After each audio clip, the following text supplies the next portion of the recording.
Bismillahirrahmanirrahim. I am Dr. Isma. We shall be continuing with urine formation part 2, and this involves tubular reabsorption and tubular secretion. We have already learned this in the previous lectures that the steps involved in urine formation are: number 1, glomerular filtration across the glomerular capillaries, which is labeled as 1 in this diagram; tubular reabsorption, that is labeled as 2 in this diagram; and tubular secretion, which is labeled as 3 in this diagram. So finally, for urinary excretion would be subtraction of reabsorption and secretion from glomerular filtration. What is the significance of reabsorption and secretion? Reabsorption of substances from the tubular fluid is the main determinant of final urinary excretion rate, whereas secretion results in significant loss of potassium ions, hydrogen ions, and other substances which appear in the urine.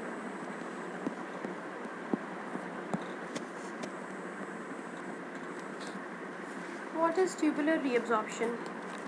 It is a process by which water and other substances are transported from the renal tubules back into the blood.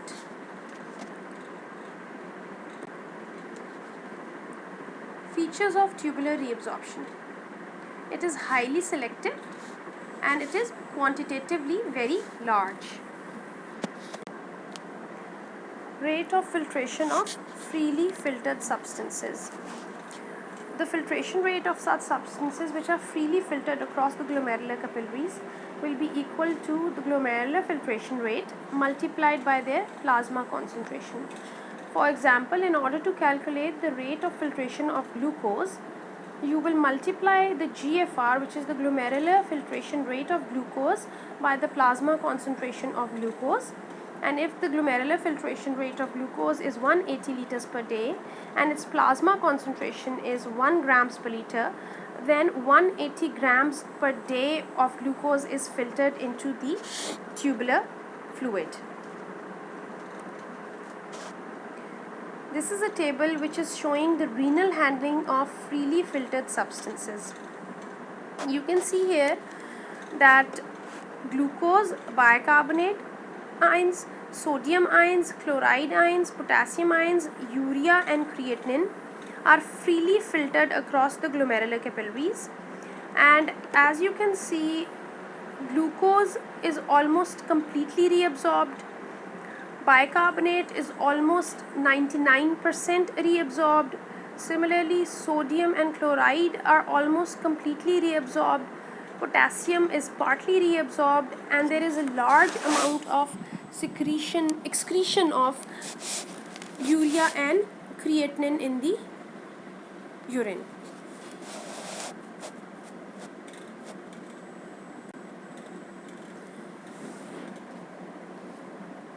Glomerular filtration and tubular reabsorption in comparison to urinary excretion.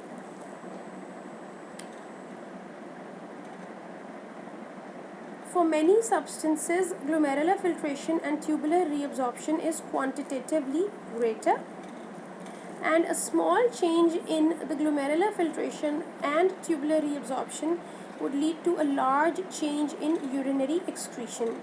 For example, if the GFR is constant, only a 10% decrease in tubular reabsorption would lead to a 13% increase in urinary excretion, whereas urinary excretions for many substances is quantitatively much smaller as compared to glomerular filtration and tubular reabsorption. Glomerular filtration is relatively non-selective, while tubular reabsorption is highly selective. All solutes in the plasma are filtered across the glomerular capillaries except for plasma proteins and substances which are protein bound. However, substances that are completely reabsorbed are glucose and amino acids, Highly reabsorbed but require according to the needs of the body are sodium ions, chloride ions, and bicarbonate ions in the plasma, whereas poorly reabsorbed substances are the waste products like urea and creatine. How kidneys play a role in homeostasis? The kidneys precisely control the composition of body fluids by controlling the rate of reabsorption, by regulating excretion of solutes independent of one another, and by selective reabsorption of different substances at variable rates. Tubular reabsorption occurs by means of active and passive transport.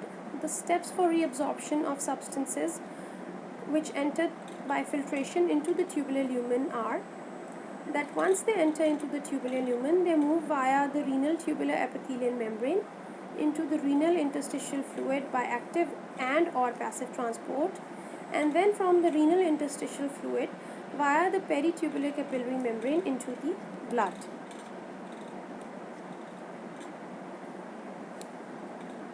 What are the example of modes of transport of water and solutes?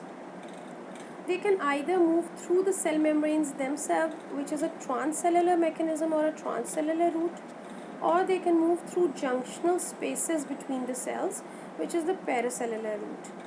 Then through the peritubular capillary walls into the blood by means of ultrafiltration or bulk flow, and this requires hydrostatic and colloid osmotic forces. What is the significance of peritubular capillaries? These peritubular capillaries behave like venous ends of systemic capillaries because the net reabsorptive force over here moves the fluids and solutes from the interstitium into the blood. Active transport. There are two forms of active transport. It could be either primary active transport or it could be secondary active transport. In case of primary active transport, solute is moved against an electrochemical gradient and requires energy derived from metabolism, and this transport is coupled directly to an energy source like ATP hydrolysis. The example includes sodium-potassium ATPase pump in most parts of the renal tubule. In case of secondary active transport, this is coupled indirectly to an energy source like that due to an ion gradient, for example, glucose reabsorption through the renal tubules.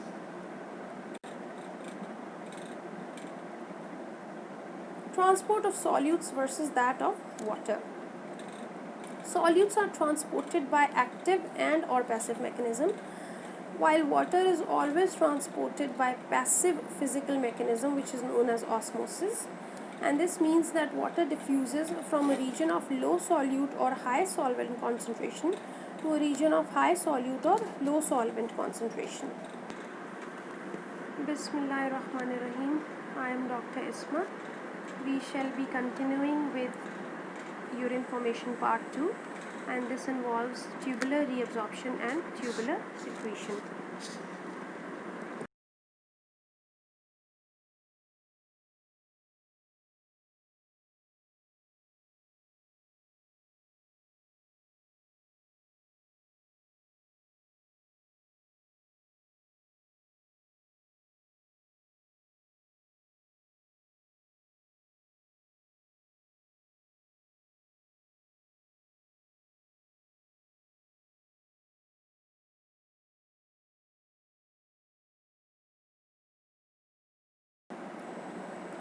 Primary active transport through tubular membrane is linked to ATP hydrolysis. What is the significance of primary active transport? It can move solutes against electrochemical gradient, and the energy source is hydrolysis of ATP by membrane-bound ATPase, and ATPase is a part of energy pump or carrier mechanism. Examples of primary active transporters in the kidney are sodium-potassium ATPase, hydrogen ATPase, hydrogen-potassium ATPase, and calcium ATPase. Reabsorption of sodium ions across proximal tubular membrane by primary active transport. As you can see in the diagram on the right side of the screen, sodium potassium ATPase system is present on the basolateral margin of the tubular epithelial cells. It moves sodium out of the cell into the interstitium and potassium from interstitium into the cell interior. What is the significance and contribution of sodium potassium pump? It maintains a low intracellular sodium, 3 sodium ions are exported, and a high intracellular potassium, 2 potassium ions are imported. And this creates a net negative charge of minus 70 millivolts within the cell. Active transport of sodium is followed by its passive transport. Active pumping of sodium across the basolateral membrane creates a gradient which allows for passive diffusion of sodium across the luminal membrane of the cell. This occurs because of two reasons. Down the concentration gradient, intracellular sodium concentration is low, which is 12 milliequivalents, which is created by the sodium potassium pump at the basolateral membrane, and the tubular fluid sodium concentration is high, which is 140 milliequivalents per liter. Also, the negative intracellular potential, which is created by the sodium potassium ATPase of minus 70 millivolts, attracts the positive sodium ions from the lumen into the cell. Modes of transport of sodium in the proximal tubule. In most parts of the tubule, sodium is transported by active reabsorption by means of sodium potassium ATPase. There is an extensive brush border which increases the surface area on the luminal side by 20 times. Sodium carrier proteins are also present on the luminal surface, and this allows for facilitated diffusion. Secondary transport of glucose and amino acid occurs at this luminal border because of the presence of the carrier proteins. 3 steps of net reabsorption of sodium ions from tubular lumen back into the blood. From the apical membrane into the cell down the electrochemical gradient, which is established by the sodium potassium ATPase pump on the basolateral membrane of the tubular epithelial cell. Across the basolateral membrane against an electrochemical gradient by the sodium potassium ATPase pump. And from the interstitial fluid to the peritubular capillaries along with water and other substances by means of bulk flow, ultrafiltration, or passive diffusion, which is because of the hydrostatic and the colloid osmotic pressure gradients created here. Secondary active reabsorption through tubular membrane. 2 or more substances interact with a specific carrier protein and are transported together across the membrane. For example, when sodium diffuses down its electrochemical gradient, energy is released, and this is used to drive another substance like glucose or amino acids against its electrochemical gradient. This does not require energy directly from the breakdown of ATP. Energy liberated by simultaneous facilitated diffusion of other substance that is transported down its electrochemical gradient is used. After entry into the cell, sodium and amino acid leave across the basolateral membrane by facilitated diffusion driven by concentration gradient of glucose and amino acid, which is high inside the cell. Why this reabsorption of glucose is called secondary active transport? Because glucose itself is reabsorbed uphill against a chemical gradient at the luminal border, but it is secondary to the primary active transport of sodium at the basolateral border. When does a substance undergo active transport? It is said that a substance undergoes active transport when at least one of the steps in reabsorption involves either primary or secondary active transport.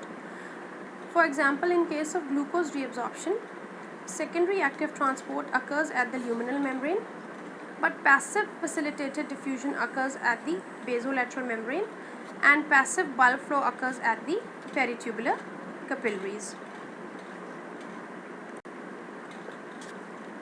Secondary active secretion into tubules by secondary active transport.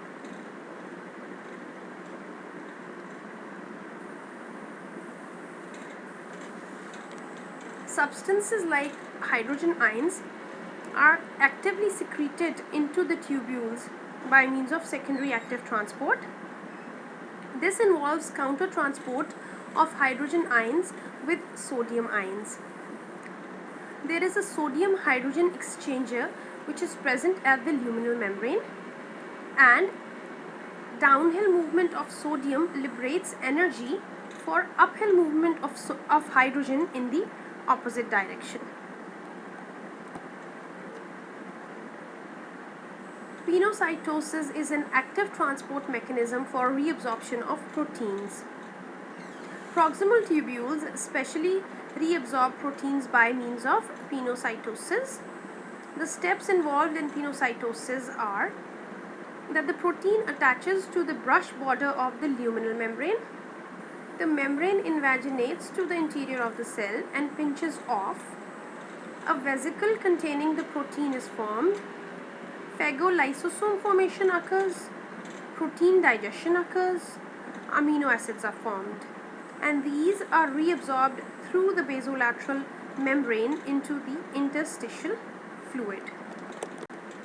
Why is pinocytosis considered as an active transport mechanism? Because it requires energy. Thank you.